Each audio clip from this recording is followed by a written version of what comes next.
Hello అండి, ఎలా ఉన్నారు? అందరూ బాగున్నారా? వెల్కమ్ టు అవర్ ఛానల్ అమ్మ ఇంటి వంట. ముందుగా ఎవరైనా కొత్త వాళ్ళు మన ఛానల్ చూస్తున్నట్లయితే సబ్స్క్రైబ్ చేసుకోండి. ఈరోజు ఎంతో సింపుల్గా అలాగే ఎంతో రుచిగా ఉండేటటువంటి మునక్కాయ కూర ఎలా తయారు చేసుకోవాలో చూద్దాం. చాలా సింపుల్గా అయిపోతుందండి, అలాగే ఎంతో రుచిగా కూడా ఉంటుంది. ఈ మునక్కాయ కూర చేయడానికి నేను ఇక్కడ దాదాపుగా 3 మునక్కాయలని తీసుకున్నానండి.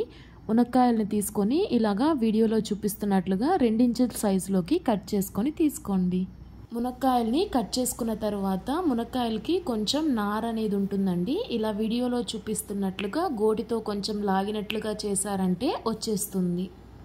అన్ని మునక్కాయలకి ఇలాగా కొంచెం నారని తీసేసుకున్నారంటే తినేటప్పుడు పంటికి తగలకుండా ఉంటుందండి. మునక్కాయలు కట్ చేసుకున్న తర్వాత వీటిని ఒక గిన్నెలోకి తీసుకొని ఇవి మునిగేంత వరకు వాటర్ పోసుకొని ఇందులోకి 1/2 స్పూన్ పసుపు అలాగే 1/2 స్పూన్ సాల్ట్ వేసుకొని కలుపుకోండి. ఇప్పుడు వీటిని కొంచెం ఒక 90% ఉడికేంత వరకు స్టవ్ మీద ఉంచి బాయిల్ అవ్వనివ్వండి.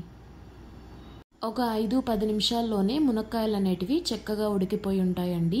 ఇవి ఉడికాయో లేదో చూడ్డానికి మునక్కాయకి ఒక ఫోర్క్ కానీ లేదంటే చాక్ని కానీ గుచ్చారంటే మునక్కాయ అనేది చక్కగా దిగుతుంది. ఇప్పుడు స్టవ్ ఆఫ్ చేసుకొని మునక్కాయల్ని ఒక ప్లేట్లోకి తీసుకొని పక్కన పెట్టుకోండి. మునక్కాయల్ని సపరేట్ చేయంగా మిగిలినటువంటి వాటర్ని మనం మరలా కర్రీలోకి వాడుకుంటామండి, కాబట్టి పడేయొద్దు. ఇప్పుడు ఒక మిక్సీ జార్ తీసుకొని ఇందులోకి 3 లేదా 4 టమాటాలని మీడియం సైజ్ ముక్కలుగా తరిగి ప్యూరీలా తీసి పక్కన పెట్టుకోండి.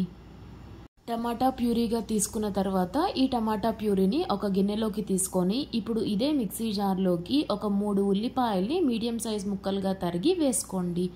ఈ ఉల్లిపాయలను కూడా పేస్ట్లా తీసుకొని పక్కన పెట్టుకోండి. పెద్ద ఉల్లిపాయలు అయితే 2 దాకా సరిపోతాయండి.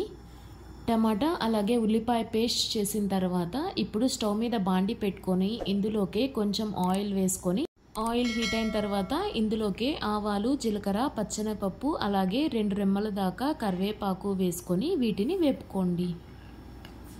ఇవి వేగిన తర్వాత ఇందులోకి మనం మిక్సీ పట్టి పెట్టుకున్నటువంటి ఆనియన్ పేస్ట్ని యాడ్ చేసుకొని వేపుకోండి. ఆనియన్ పేస్ట్ వేగి పచ్చివాసన పోయి ఆయిల్ పైకి రిలీజ్ అవుతున్న సమయంలో ఇందులోకి మనం మిక్సీ పట్టి పెట్టుకున్నటువంటి టమాటా ప్యూరీని కూడా యాడ్ చేసుకోండి. అలాగే ఇప్పుడే ఇందులోకి ఒక 1/2 స్పూన్ దాకా అల్లం వెల్లుల్లి పేస్ట్ యాడ్ చేసుకొని కలుపుకోండి. మొత్తం కలిసేటట్లుగా కలుపుకున్న తర్వాత ఇందులోకి 1 స్పూన్ దాకా కారం, 1/2 స్పూన్ ధనియాల పొడి, 1/2 స్పూన్ గరం మసాలా అలాగే చిటికెడు పసుపు వేసుకొని ఇందులోకి 1/2 స్పూన్ సాల్ట్ని కూడా యాడ్ చేసుకొని మొత్తం బాగా కలిసేటట్లుగా కలుపుకోండి. మొత్తం బాగా కలిసేటట్లుగా కలుపుకున్న తర్వాత టమాటాలో నీరు శాతం ఉంటుంది కాబట్టి కొంచెం చిక్కపడడానికి సమయం పడుతుందండి. మూత పెట్టి చిక్కపడనివ్వండి. చూస్తున్నారు కదా, ఒక 5-10 నిమిషాల తర్వాత మన గ్రేవీ అనేది చిక్కపడిపోయి ఉంటుంది. ఇప్పుడు ఇందులోకి మనం ఉడికించి పక్కన పెట్టుకున్నటువంటి మునక్కాయ ముక్కల్ని కూడా యాడ్ చేసుకొని కలుపుకోండి. ఇప్పుడే ఇందులోకి మనం ఇందాక మునక్కాయల్ని ఉడికించి వాటర్ని పక్కన పెట్టుకున్నాం కదండి, ఆ వాటర్ని కూడా యాడ్ చేసుకొని మొత్తం ఒకసారి కలుపుకోండి. కలుపుకున్న తర్వాత ఒకసారి రుచి చూసుకొని రుచికి సరిపడా సాల్ట్ని యాడ్ చేసుకోండి. నేను ఇక్కడ ఇంకొక 1/2 టేబుల్ స్పూన్ దాకా సాల్ట్ని యాడ్ చేసుకొని కలుపుకుంటున్నానండి.